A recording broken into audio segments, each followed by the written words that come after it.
Hello বন্ধুরা, কেমন আছো তোমরা সবাই? আশা করছি তোমরা সবাই খুব ভালো আছো। তো এভাবেই আমাকে সাপোর্ট করে যেও, আমার ছোট্ট চ্যানেলটার পাশে থেকো। এগুলো আমার নতুন ভিডিও, ওই জন্য একটু প্রবলেম হচ্ছে। আস্তে আস্তে সব কিছু ঠিকঠাক হয়ে যাবে। মানুষকে যতই আপন ভাবো না কেন, কিছু মানুষ তোমার কোনো দিন আপন হবেই না।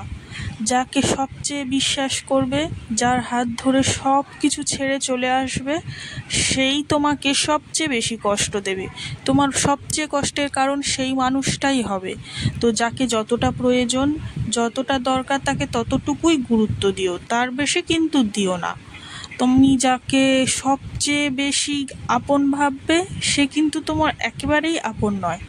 তো যাই হোক, আজকে আমি তোমাদের সামনে নিয়ে এসেছি ডিমের তড়কা। আমি এর জন্য সিম্পল মুগ ডাল নিয়েছি। অন্যভাবেও করানো যায়, আমি সেই রেসিপিটা তোমাদেরকে পরে দেখাবো।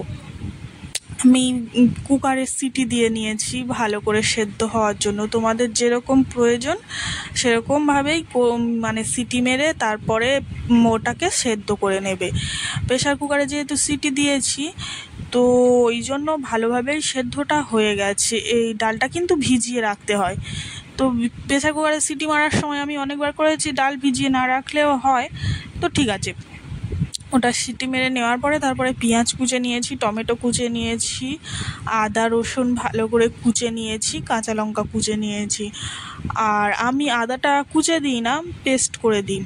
ওই জন্য বাজার থেকে আদা রসুনের পেস্টটা কিনে এনেছি, আদার পেস্টটা ছিল না।